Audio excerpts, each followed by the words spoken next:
என் தங்கப்பிள்ளையே, உன்னை சுற்றி இருக்கின்ற சகுனிகளினுடைய சூழ்ச்சிகளால் இந்த வராகி அம்மா உன் வாழ்க்கையில் உனக்கென்று கொடுத்த ஒரு பொக்கிஷத்தை நீ தொலைக்க பார்க்கின்றாய். அம்மா, அப்படி என்னை சுற்றி இருக்கின்ற சகுனிகள் யார்? அவர்கள் எனக்கு செய்கின்ற சூழ்ச்சிகள் என்னவென்பதை நீ அடையாளம் காட்டி கொடுத்து விட்டால் நான் எந்த பொக்கிஷத்தை தொலைக்க பார்த்தேன் என்பதை புரிந்து கொள்வேன். என் வாழ்க்கையை நான் காப்பாற்றிக் கொள்வேன் என்று என் குழந்தை நினைத்துதானே இப்பொழுது இந்த தாயின் வாக்கினை கேட்க வந்திருக்கின்றாய். என் தங்கமே, நிச்சயமாக நீ எதை நினைத்து இப்பொழுது என் முன்னால் வந்து கொண்டிருக்கின்றாயோ அதை நான் உனக்கு நிச்சயமாக தெளிவினை கொடுத்து விடுகின்றேன்.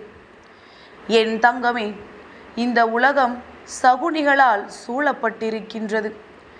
அதனால் நீ கொஞ்சம் சாணக்கியத்தனத்தோடு இருந்தால் மட்டும்தான் இங்கே பிழைத்து கொள்ள முடியும் என்பதனை முதலில் புரிந்து கொள். என் குழந்தையே, சகுனிகள் என்பது யாராக இருக்க முடியும் என்று நீ நினைக்கின்றாய்? உடன் இருப்பவர்கள், உடன் இருந்து கொண்டே உன்னுடைய வாழ்க்கையில் தலையிடுபவர்கள், நீ செய்கின்ற விஷயங்களில் எல்லாம் வேண்டும் என்றே மூக்கை நுழைப்பவர்கள், நீ ஒன்று செய்ய அதை தடம் மாற்றி விடுபவர்கள், இவர்கள் எல்லாம் உன்னோடு தானே இருக்கின்றார்கள். இந்த குணங்கள் எல்லாமே ஒட்டு மொத்தமாக சேர்ந்து ஒருவரின் உருவமாக இருக்குமானால் அது உன்னுடைய வாழ்க்கையை எந்த அளவிற்கு பாதிக்கும் என்பதனை என்னால் புரிந்து கொள்ள முடிந்தது. என் குழந்தையே, நான் சொல்கின்ற சில விஷயங்கள் உனக்கு ஆச்சரியத்தை கொடுக்கலாம்.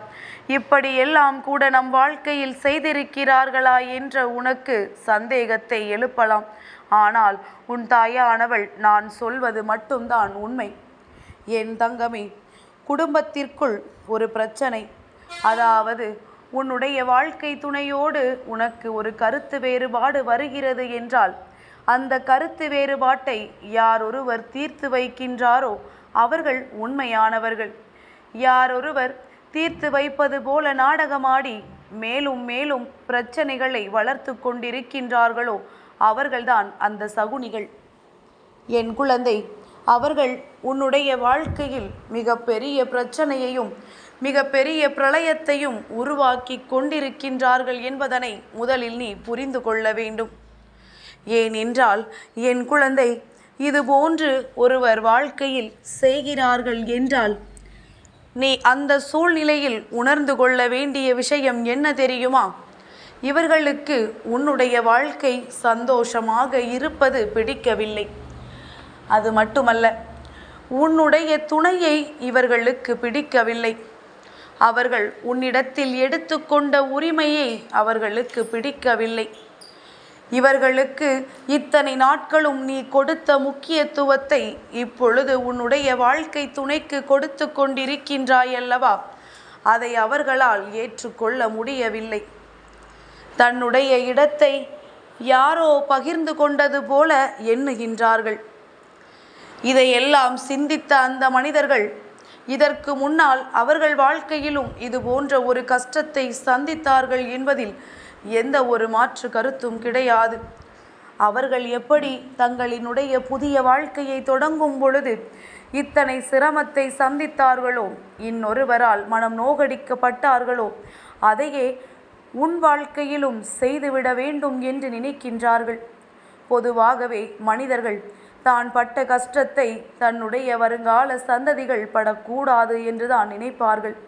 ஆனால் இங்கே அதற்கு மாறாக தான் பட்ட கஷ்டத்தை இவர்களும் அனுபவிக்க வேண்டும் என்று நினைக்கின்றார்கள். என் தங்கமே, நான் புதிதாக வாழ்க்கைக்குள் நுழைந்த பொழுது என்னை இப்படித்தான் செய்தார்கள், நானும் அதைத்தானே உங்களுக்கு செய்கின்றேன் என்று அவர்கள் நினைக்கின்றார்கள்.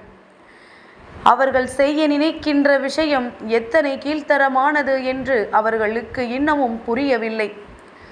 ஒரு உறவு புதிதாக சேர்ந்திருக்கின்றது. அவர்களின் வாழ்க்கையில் சந்தோஷமாக இருக்க வேண்டும், அவர்கள் வாழ்க்கையை சந்தோஷமாக வழிநடத்த வேண்டும் என்று இல்லாமல் அந்த வாழ்க்கைக்குள் புகுந்து அதை கெடுத்துவிட நினைக்கின்ற இந்த எண்ணங்களை கொண்ட மனிதர்கள் எல்லாம் வாழ்வதில் என்ன பலன் இருக்கப் போகின்றது? என் தங்கமே, இவர்கள் நிச்சயமாக ஒரு நாள் மிக பெரிய மனவேதனையில் சிக்கி தவிக்கத்தான் போகின்றார்கள்.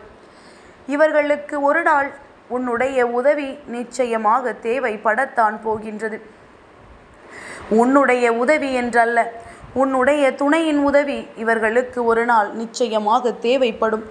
அன்று இவர்கள் செய்த இந்த பாவங்கள் எல்லாம் அவர்களைத்தான் சென்று வேதனைப்படுத்துமே தவிர ஒரு பொழுதும் உன்னுடைய துணை அவர்களுக்கு அதை செய்ய மாட்டேன் என்று மறுக்கப் போவது கிடையாது. ஏனென்றால் அவர்கள் காயப்படுத்தி கொண்டிருப்பது நல்ல எண்ணங்களை கொண்ட உன்னுடைய துணையை என்பதை நீ மறந்து விடாதே. என் தங்கமே, நான் உனக்கு என்ன சொல்ல வருகிறேன் என்று புரிகின்றதா? இத்தனை கெட்ட எண்ணங்களை கொண்டு சகுனி வேலையை உன் வாழ்க்கையில் பார்த்து கொண்டிருக்கின்ற இவர்களினுடைய வார்த்தைகளுக்கு மதிப்பு கொடுத்து ஒரு பொழுதும் உன் கைகளில் பொக்கிஷமாக கிடைத்திருக்கின்ற அந்த உறவினுடைய அன்பினை நீ தொலைத்து விடாதே. அந்த உறவினுடைய மனதினை நீ காயப்படுத்தி விடாதே. அவர்களின் உணர்வுகளுக்கு நீ மதிப்பு கொடுக்க வேண்டும் என்றுதான் அம்மா உன்னிடத்தில் இத்தனை நேரமும் சொல்லிக் கொண்டிருக்கின்றேன். எல்லோருக்கும் இத்தனை அழகான வாழ்க்கை கிடைத்து விடாது. உனக்கு கிடைத்த இந்த வாழ்க்கை அத்தனை அருமையானது. அம்மா உனக்கு தேடி தேடி கொடுத்த வாழ்க்கை அல்லவா, நீ அடம் பிடித்து பெற்ற வாழ்க்கை அல்லவா. அதை சுற்றி இருக்கின்ற சூழ்ச்சிகள் நிறைந்த மனிதர்களால் நீ தொலைத்து விடாதே. என் தங்கமே, உன் வாழ்க்கையில் கிடைத்தது போன்று வேறு யாருக்கும் கிடைத்ததில்லை. இது போன்ற அன்புள்ளம் கொண்ட உறவு ஒரு நாள் உன்னையே எதிர்க்கும் நிலை வரும். அது நீ இப்படியே நடந்து கொண்டிருந்தால், இந்த சகுனிகளின் வார்த்தைகளுக்கு மதிப்பு கொடுத்து அவர்களின் உணர்வுகளுக்கு மதிப்பு கொடுக்காமல் சென்றால் ஒரு நாள் உன்னையே எதிர்க்கின்ற நிலை வரும். அந்த நேரத்தில் நீ உன்னுடைய சுயமரியாதையை இழந்து நிற்பாய். அது போன்ற ஒரு நிலை உன் வாழ்க்கையில் ஏற்பட்டுவிடக்கூடாது என்றுதான் உன் வராகி இத்தனை நேரமும் உன்னிடத்தில் பேசிக்கொண்டிருக்கின்றேன். என் தங்கமே, மற்றவர்கள் உன் வாழ்க்கையில் சூழ்ச்சிகளை செய்ய முடியும் என்றால் நீ எப்படி இந்த வாழ்க்கையை உண்மையாக வாழ முடியும்? உனக்கான வாழ்க்கையில் அடுத்தவர்களினுடைய பங்களிப்பு அதிகமாக இருக்கும் என்றால், உனக்கும் உன் துணைக்கும் பிரச்சனைகள் வரும் பொழுது அதில் இன்னொருவரின் தலையீடு உள்ளே வருகிறது என்றால் யார் பக்கம் தவறு என்று நீ ஒரு முறை சிந்தித்து பார். உறவு என்பதும் துணை என்பதும் வாழ்க்கையில் ஒருவரை ஒருவர் நம்புவது, நம்பிக்கையோடு வாழ்க்கையை தொடங்குவது. அந்த நம்பிக்கைக்கு ஊறு விளைவிக்கும் விதமாக ஒரு பொழுதும் நடந்து கொள்ளாதே. என் தங்கமே, நீ நினைக்கலாம், அம்மா என் வாழ்க்கையில் அல்ல, என்னுடைய துணைதான் இத்தனை பிரச்சனைகளையும் செய்து கொண்டிருக்கிறார்கள் என்று. என் குழந்தையே, இப்பொழுது உன்னுடைய துணையும் இந்த தாயின் வாக்கினை கேட்டு கொண்டுதான் இருப்பார்கள். உன் வாழ்க்கையில் இருக்கின்ற இந்த பிரச்சனையை இப்பொழுதே முடித்துவிட வேண்டும் என்றுதான் உன் வராகி இத்தனை நேரமும் உன்னிடத்தில் மூச்சடக்கி பேசிக்கொண்டிருக்கின்றேன். எனக்கு தேவை என் குழந்தையின் வாழ்க்கை. என் தங்கமே, எல்லோருக்குமே அவரவர் வாழ்க்கையை வாழ்வதற்கான அத்தனை வளங்களும் இருக்கின்றது. அவர்களை அவர்களால் பார்த்து கொள்ள முடியும். ஒருவேளை உன்னிடத்தில் இருந்து அவர்களுக்கு உதவி தேவைப்பட்டால் அந்த உதவியை மட்டுமே நீ செய்து கொடுக்க வேண்டுமே தவிர ஒரு பொழுதும் உன்னுடைய வாழ்க்கைக்கு யாரிடத்திலும் இருந்து அறிவுரைகளை பெற்று விடாதே. உன் துணையிடம் ஒரு குறை இருந்தால் அதை அவர்களிடமே பேசி தீர்க்க வேண்டுமே தவிர அதை நீயே அவர்களுக்கு சொல்லி புரிய வைக்க வேண்டுமே தவிர ஒரு பொழுதும் மூன்றாவது நபரிடம் உன்னுடைய வாழ்க்கையை பற்றிய எந்த ஒரு விளக்கங்களையும் எடுத்து செல்லாதே. என் தங்கமே, மற்றவர்களின் எண்ணங்கள் நல்லபடியாக இருந்தால் அம்மா இப்படி உன்னிடத்தில் சொல்லி இருக்க மாட்டேன். யாருமே இங்கு நல்லவர்கள் அல்ல. யாருமே அடுத்தவர்கள் நன்றாக இருக்க வேண்டும் என்று நினைப்பவர்கள் அல்ல. பெற்ற தாயாக இருந்தாலும் தந்தையாக இருந்தாலும் சில நேரங்களில் அவர்களும் தடமாறத்தான் செய்கின்றார்கள். அதுவெல்லாம் உனக்கு வாழ்க்கை துணை என்ற ஒன்று வந்த பிறகு என்பது நிதர்சனமான உண்மை.